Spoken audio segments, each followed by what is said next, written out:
Selamat pagi Bapak Ibu, anggota sekolah minggu, dewasa, pria dan wanita senior di Gereja Baptis Indonesia Getsemani Jakarta.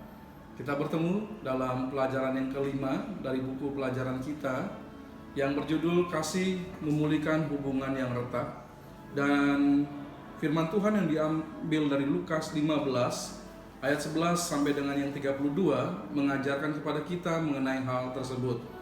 Mari kita membuka Alkitab kita dan membacanya bersama-sama.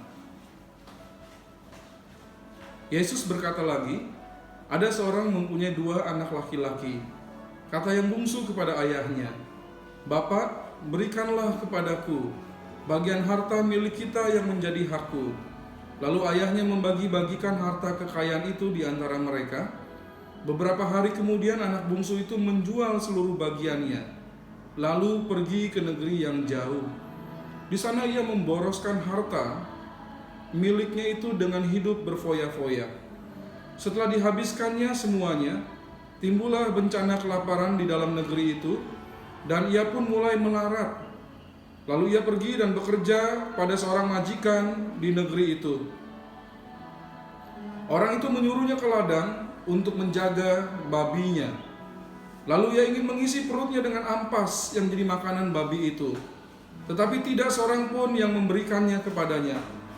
Lalu ia menyadari keadaannya. Katanya, "Betapa banyaknya orang upahan Bapakku yang berlimpah-limpah makanannya, tetapi aku di sini mati kelaparan. Aku akan bangkit dan pergi kepada Bapakku dan berkata kepadanya, Bapa, aku telah berdosa terhadap sorga dan terhadap Bapa. Aku tidak layak lagi disebutkan anak Bapa. Jadikanlah aku sebagai salah seorang upahan Bapa." Maka bangkitlah ia dan pergi kepada bapaknya. Ketika ia masih jauh, ayahnya telah melihatnya. Lalu tergeraklah hatinya oleh belas kasihan. Ayahnya itu berlari mendapatkan dia, lalu merangkul dan mencium dia. Kata anak itu kepadanya, "Bapak, aku telah berdosa terhadap sorga dan terhadap Bapak. Aku tidak layak lagi disebutkan anak Bapak." Tetapi ayah itu berkata kepada hamba-hambanya, "Lekaslah bawa kemari jubah yang terbaik, pakaikanlah itu kepadanya, dan kenakanlah cincin pada jarinya, dan sepatu pada kakinya. Dan ambillah anak lembu tambun itu, sembelihlah dia, dan marilah kita makan dan bersuka cita. Sebab anakku ini telah mati dan menjadi hidup kembali. Ia telah hilang dan didapat kembali." Maka mulailah mereka bersukaria. Tetapi anaknya yang sulung berada di ladang. Dan ketika ia pulang dan dekat ke rumah, ia mendengar bunyi seruling dan nyanyian tari-tarian. Lalu ia memanggil salah seorang hamba dan bertanya kepadanya, "Apa arti semuanya itu?" Jawab hambanya itu, "Adikmu telah kembali, dan ayahmu telah menyembelih anak lembu tambun, karena ia mendapatkannya kembali dengan sehat." Maka marahlah anak sulung itu, dan ia tidak mau masuk. Lalu ayahnya keluar dan berbicara dengan dia. Tetapi ia menjawab ayahnya, katanya, "Telah bertahun-tahun aku melayani Bapa, dan belum pernah aku melanggar perintah Bapa. Tetapi kepadaku belum pernah Bapa memberikan seekor anak kambing untuk bersuka cita dengan sahabat-sahabatku. Tetapi baru saja datang anak Bapa yang telah memboroskan harta kekayaan Bapa bersama-sama dengan pelacur-pelacur. Maka Bapa menyembelih anak lembu tambun itu untuk dia." Kata ayahnya kepadanya, "Anakku, engkau selalu bersama-sama dengan aku, dan segala kepunyaanku adalah kepunyaanmu. Kita patut bersuka cita dan bergembira, karena adikmu telah mati dan menjadi hidup kembali. Ia telah hilang dan didapat kembali." Latar belakang perumpamaan yang Yesus berikan mengenai anak yang hilang ini adalah ketika orang-orang Farisi dan ahli-ahli Taurat tidak senang ketika Yesus bergaul para pemungut cukai dan orang-orang berdosa lainnya. Lalu Yesus memberikan perumpamaan ini mengenai perumpamaan seorang bapak yang mempunyai 2 orang anak laki-laki. Dan yang bungsu itu menggambarkan para pemungut cukai, dan orang-orang berdosa. Dan anak sulung itu menggambarkan orang-orang Yahudi yang merasa dirinya seperti orang-orang Farisi dan ahli-ahli Taurat, yang tidak senang ketika pemungut cukai dan orang berdosa datang pada Yesus. Bagaimana pendapat Bapak Ibu tentang hal ini? Mengapa ada orang yang tidak suka kalau orang-orang berdosa datang kepada Yesus? Kita perlu berpikir akan hal itu. Sesungguhnya ketika orang-orang berdosa itu datang kepada Yesus, ada kasih yang diberikan oleh Tuhan dan ada pemulihan yang terjadi dalam kehidupan orang-orang berdosa itu. Anak bungsu menggambarkan orang pemungut cukai dan pendosa-pendosa yang lainnya. Kristus memberikan perumpamaan ini. Coba, untuk apa saja? Perumpamaan tentang anak yang hilang ini. Apa yang saudara dapat dari kisah tersebut? Bila kita perhatikan, ada beberapa dosa yang dibuat oleh si anak bungsu. Coba lihat ayat 11 sampai dengan ayat yang ke-12. Apa yang dilakukan oleh si bungsu ini? Ya, benar, si bungsu melangkahi hak si sulung karena dia meminta warisannya. Itu yang pertama. Yang kedua, coba saudara lihat Lukas 15 ayat 11 sampai 12, masih yang sama. Rupanya si bungsu itu benar, kata Bapak Ibu, bahwa dia tidak hormat kepada orang tuanya, kepada bapaknya. Karena apa? Karena dia meminta hak warisan. Bapaknya sudah meninggal atau belum? Bapaknya masih hidup. Warisan itu didapat oleh seorang anak atau ahli waris jika yang memberi warisan itu sudah meninggal. Tapi ini bapaknya masih hidup dan si bungsu minta hartanya sebagai bagian dari warisannya. Dia tidak hormat. Yang ketiga, apa yang dilakukan oleh si bungsu? Rupanya dia tidak menghargai warisannya itu. Kenapa? Karena dia menjual. Kalau Bapak Ibu lihat dalam Lukas 15 ayat 13, dia menjual harta warisannya. Dia tidak menghormati apa yang bapaknya sudah lakukan dan kerjakan semasa hidupnya. Dan bagian dari bapaknya itu diberikan kepada si bungsu, tidak dihargai, tapi dijualnya. Yang keempat, apa yang diperbuat oleh si bungsu? Kalau saudara melihat juga dalam Lukas 15 ayat 13, dia berkata bahwa dia meninggalkan tempat yang baik, tempat bapaknya, tempat yang penuh dengan makanan, penuh dengan kasih. Dia meninggalkan tempat itu. Dan firman Tuhan mengatakan apa? Dia pergi ke tempat yang jauh dan berbuat dosa. Dia memboroskan harta miliknya. Dia hidup berfoya-foya. Kalau hidup foya-foya zaman sekarang apa saja? Ya, benar, beli barang-barang mewah. Apalagi? Ya, betul, pesta. Kemudian apa lagi? Bisa jadi pergi ke tempat-tempat yang tidak Tuhan kehendaki. Itu salah satu contoh dari hidup berfoya-foya. Nah, yang kelima, kesalahan si bungsu. Bagi orang Yahudi, Yesus memberikan cerita yang menggambarkan bahwa si anak bungsu ini menjadi najis karena dia bekerja di tempat pemeliharaan babi. Saudara lihat Lukas 15 ayat 15 sampai 50 sampai 16 ya. Dan apa yang dikatakan si bungsu? Ketika dia lapar, dia mau makanan babi itu, bahkan ampasnya, makanan yang tidak baik. Jadi ini kesalahan, ini dosa yang dibuat oleh si bungsu. Kehidupan yang semaunya sendiri dari si bungsu itu menghancurkan hubungan antara bapak dan anak. Ya, menghancurkan hubungan. Ada banyak perbuatan yang bisa menghancurkan hubungan kita dengan Bapa Sorgawi. Hubungan kita dengan sesama juga bisa dihancurkan dengan perbuatan-perbuatan yang tidak baik. Coba apa contohnya? menghancurkan hubungan kita dengan Bapa Sorgawi kita. Apa menurut Bapak Ibu? Bagaimana kalau kita tidak berdoa kepada Dia? Itu salah satu ya. Bagaimana kalau kita memilih melakukan ego kita sendiri daripada menuruti firman Allah? Itu juga menghancurkan hubungan kita dengan Bapa Sorgawi kita. Lalu bagaimana menghancurkan hubungan kita dengan sesama? Apa menurut Bapak Ibu? Gosip. Oh, benar-benar salah satu ya, gosip bisa menghancurkan hubungan kita dengan seseorang. Apalagi ya, berkata-kata kasar, ya itu bisa menghancurkan hubungan kita dengan sesama. Itu perbuatan-perbuatan yang berdosa, perbuatan yang seharusnya tidak saya, Bapak Ibu, lakukan dalam kehidupan sehari-hari. Kita tidak melakukannya.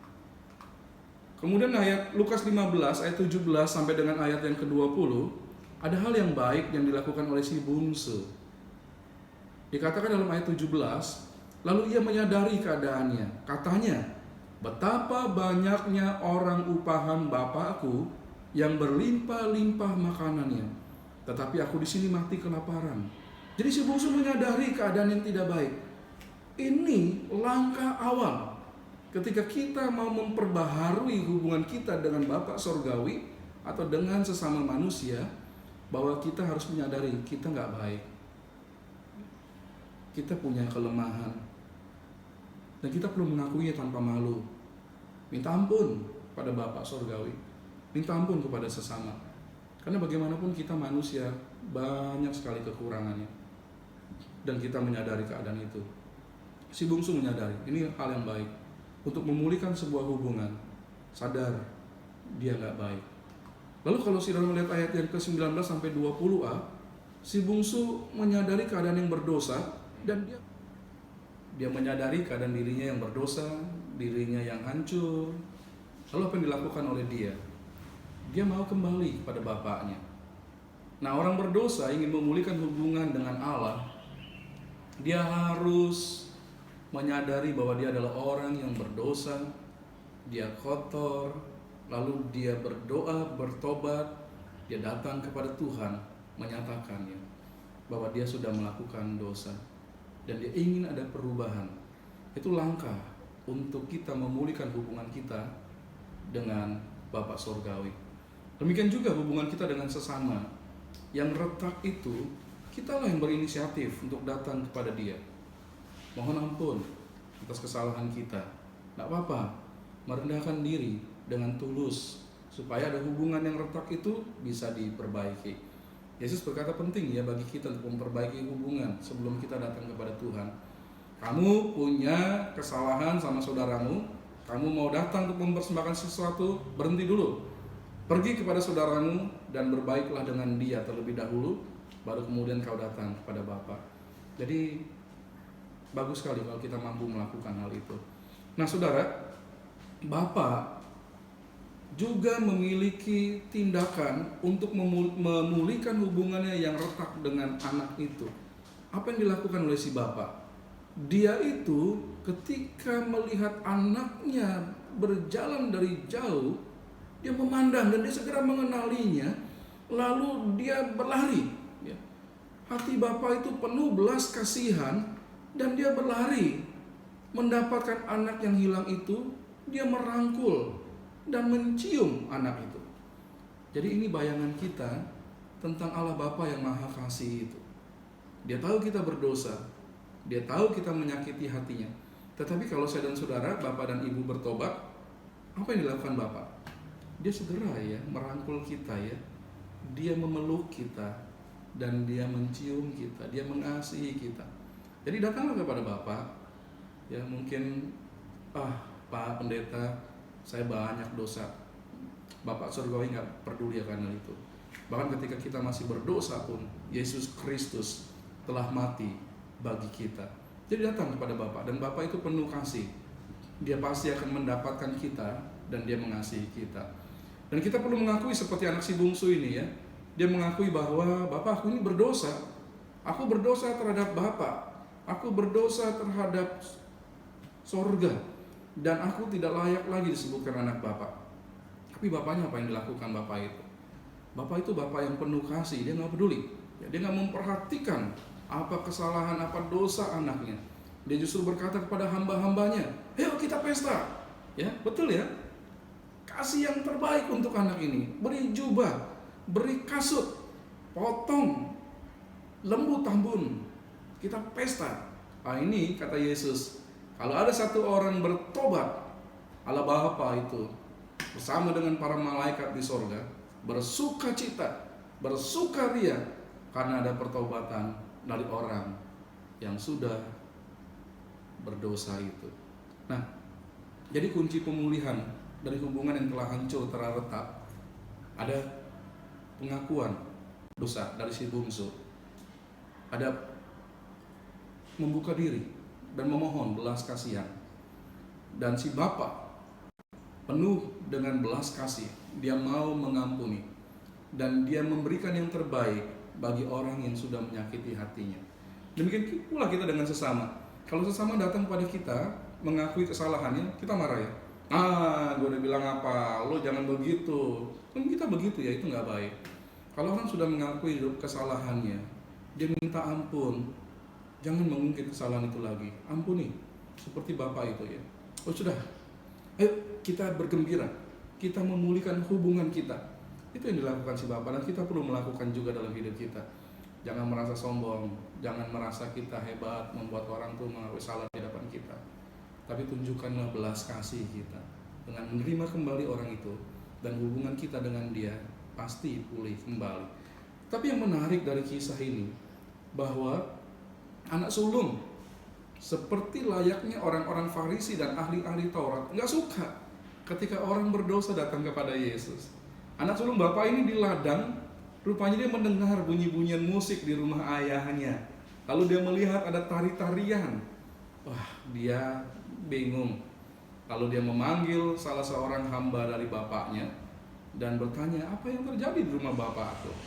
Lalu si hamba berkata, adikmu itu yang hilang itu kembali, dan bapakmu mendapatkan dia dengan sehat, bapakmu senang. Lalu dia mengadakan pesta untuk adikmu yang terhilang itu. Apa yang terjadi dengan si sulung? Dia marah, dia nggak mau masuk, dia berdiri di luar. Tapi bapak ini selalu bapak yang penuh kasih ya. Sekalipun anak sulungnya nggak mau masuk ke rumah, bapaknya nyamperin. Kata firman Tuhan, lalu ayahnya keluar. Sama seperti menyambut adik bungsu, ayahnya juga menyambut anak sulung ini dengan berjalan keluar. Dan dia berbicara juga dengan si sulung anaknya yang pertama itu.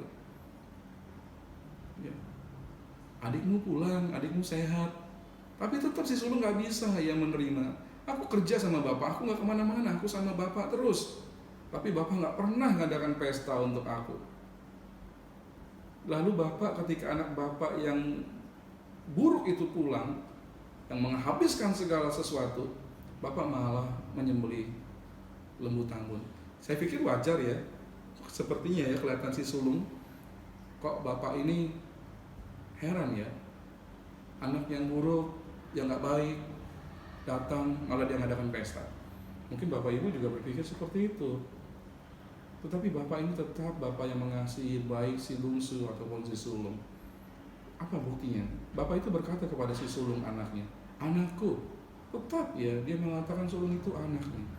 Dan sepertinya si sulung ini gak tahu bahwa dia sudah menikmati segala yang baik dengan bapaknya dibandingkan dengan adik bungsu yang pergi. Bapaknya berkata begini, engkau selalu bersama-sama dengan aku, dan segala kepunyaanku adalah kepunyaanmu. Engkau menikmati yang jauh lebih baik sebenarnya daripada adik bungsu. Engkau menikmati apa yang aku punya, mungkin jauh lebih banyak daripada kepunyaan si bungsu. Engkau menikmati. Siapa bilang kita tidak pernah pesta? Siapa bilang kita gak pernah menikmati yang baik? Engkau menikmati. Dan kemudian bapak itu berkata, kita patut bersukacita dan bergembira, karena adikmu telah mati dan menjadi hidup kembali. Betul, orang berdosa itu mati kalau dia nggak mau bertobat, yang mau kembali pada Tuhan ya. Nah Bapak Ibu, kalau ada di antara kita yang merasa kita terus berbuat dosa, segera bertobat supaya kita hidup kembali di dalam Kristus. Dan Bapak itu kemudian mengatakan bagi anak bungsunya, ia telah hilang dan didapat kembali. Wah, ini suatu perkataan yang indah sekali bagi saya. Dulu kita semua hilang di hadapan Tuhan. Kita kembali, kita hidup bersama dengan Tuhan. Dan ada penghalang pemulihan hubungan yang retak itu oleh si anak sulung. Itu gambaran orang Yahudi nggak bisa menerima kembali pemungut cukai dan orang berdosa yang datang kepada Yesus. Tetapi Yesus mengatakan kau harus menerimanya juga. Kau harus melakukan hal itu. Nah, saudara, kita melihat ya, yang menjadi penghalang untuk hubungan yang retak dari si sulung itu ada kemarahan. Ada apa lagi? Keiri hatian, benar, keiri hatian. Lalu ada tidak mau menerima kesalahan orang lain. Hubungan itu nggak akan pulih. Ini semua perlu dihilangkan. Kemarahan, iri hati, nggak mau menerima kesalahan orang lain, itu kita perlu hilangkan supaya ada pemulihan hubungan yang baik dengan sesama. Jadi ini kisah yang Yesus ceritakan bagi saya dan saudara untuk pemulihan hubungan yang retak antara kita dengan Allah Bapa, antara kita dengan sesama manusia. Kasih yang melandasinya dan ada pemulihan hubungan yang retak. Jadi mari diskusikan ya, apakah tindakan yang dapat merusak jalinan sebuah hubungan baik dengan Allah Bapa maupun dengan sesama? Tindakannya apa itu? Saudara jawab ya, nanti berikan jawabannya kepada saya.